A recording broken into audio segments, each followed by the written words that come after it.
Our first speaker this evening is Sam Bowman. Sam Bowman is the editor of Works in Progress, an online magazine dedicated to scientific, economic, and technological progress. He's also a member of the board of the Mercatus Center. Sam, you have the floor.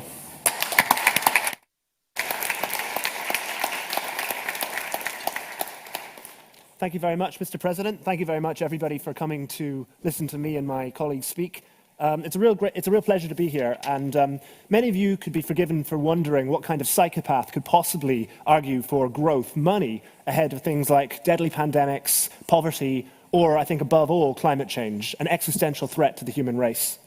Before I explain why I have taken the psychopathic position, I want to explain what I am not arguing for. I'm not arguing for GDP fetishism.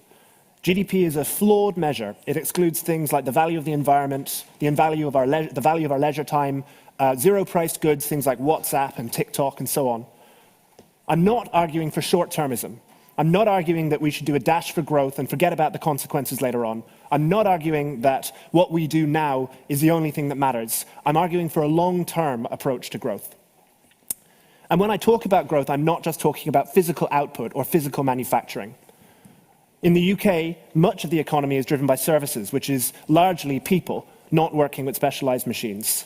And in developed economies, growth happens largely because of technology and innovation. Things like Kaftrio, the drug that cystic fibrosis sufferers can take to extend their lifespans from 30 years to over 60 years. Things like semiconductors, which may drive a revolution in AI that could change everybody's lives. And things like batteries and solar cells, which I'm going to talk about later. And my claim is that economic growth will allow us to tackle the challenges that I've talked about at the beginning. That if you care about pandemics, climate change, poverty, and many other things, economic growth is the only thing that you should prioritize, because it's a Swiss Army knife that allows us to tackle those problems in a way that we can sell to the rest of the world and bring them along with us. To make this argument, I'm going to focus on climate change, which I think is the biggest challenge facing us all. And I'm going to make two arguments. The first is that you can have economic growth without having carbon emissions. That's a necessary but not sufficient argument. When I make that point, all I am doing is trying to diffuse a point that suggests that growth is inextricably linked with carbon emissions. That is not true. My second point, having made that argument, is that we will not be able to get to the carbon emission reductions that we need without more growth and without more technological development. So to the first point. Since around 1990, we've had global per capita economic growth of about 70%. And over that period, peaking in 2004, emissions rose by about 14% per capita. But around 2004, something happened, something changed. Emissions began to flatline, and then they began to fall from about 2010, to the point where now emissions per capita are about 9% above where they were, down from 14%. So why is this happening? What's going on here? Well, when we look at the world's countries, we can start with the world's poorest ones. Countries like Somalia, Malawi, places that are, to many of the people in this room, unimaginably poor. Places that have never industrialized, places that still have extreme poverty, extreme levels of infant mortality that Arya may talk about later. Those countries don't emit very much. Then we move on to the middle countries, the countries that have industrialized or are industrializing. These are countries like China, Russia, Turkey, Iran. And these countries have grown and have increased their emissions in line with their growth. But then once we get beyond that, the relationship between growth and emissions breaks down. You have some countries like the United States and South Korea that are rich and emit a lot. But then you have other countries, mostly in Europe, like France, Italy, Germany, and indeed the UK, no thank you, that have lower levels of emissions per capita, that have broken the trend. So take France. What's actually happening here? France is a country whose emissions peaked in the 1970s. From 1990, France is about 24% richer than it was. Like this global trend, in France, emissions peaked around the middle of the 2000s and peaked around 2004. But since then, they've plummeted to the level that they were in 1961. France moved its economy away from fossil fuels towards low-carbon energy.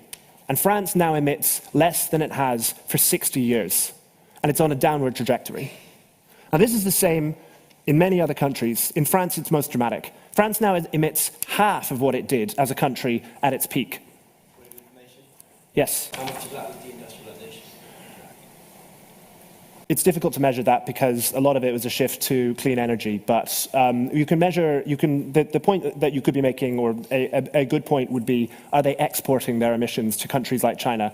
If you look at the consumption-based, which accounts for that, French emissions have also collapsed. So we can look at just consumption-based rather than production-based emissions, and even by that measure, the levels have collapsed. So far I've been arguing that growth is not inextricably linked to more carbon. There are countries that have broken the link, they have decoupled. So let's ask why this has happened. As my friend has said, some of it is about exporting production to other countries, but that can't explain anything like the whole story because global emissions have fallen.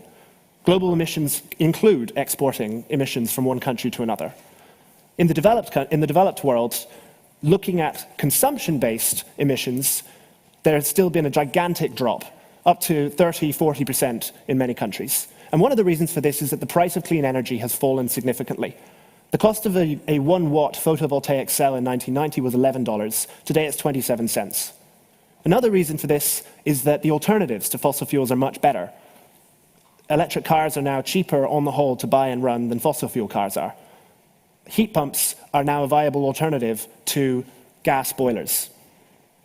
And the third reason is that we've made a policy decision to cap emissions in many countries and to subsidize and support the development and the shift to some of those options.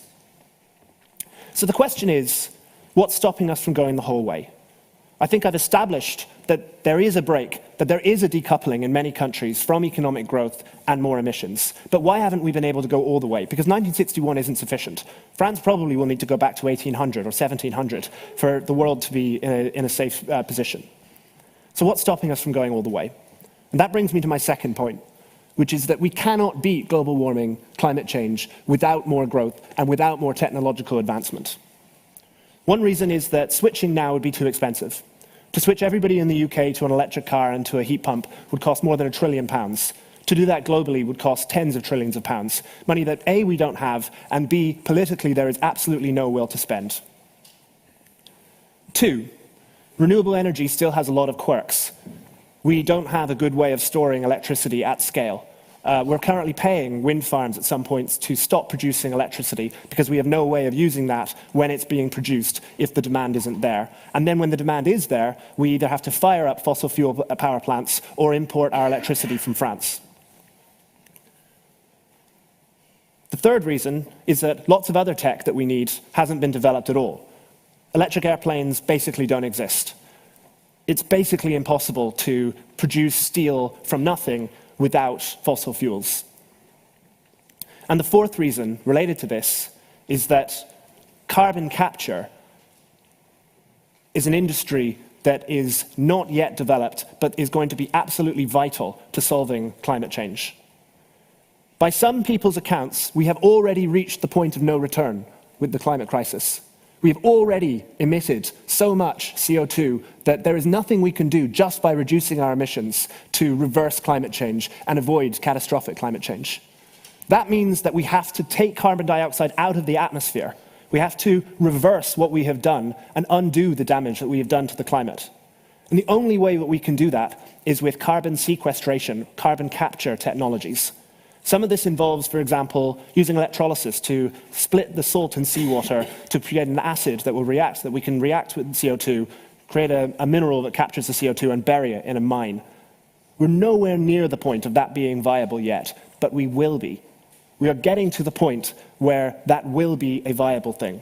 There will be a huge market that we have to create, that states have to create for that to be possible. It will be a $1 trillion a year market for this to be viable. And on all of these counts, the cost of moving to electric alternatives, rolling out batteries so that we can store electricity when the wind is blowing and use it when we need it, developing other technology, things like, say, hydrogen cell-powered aircraft or something else like that, and carbon capture that we can deploy at scale, all of those need more money and more innovation. So I want to give an analogy.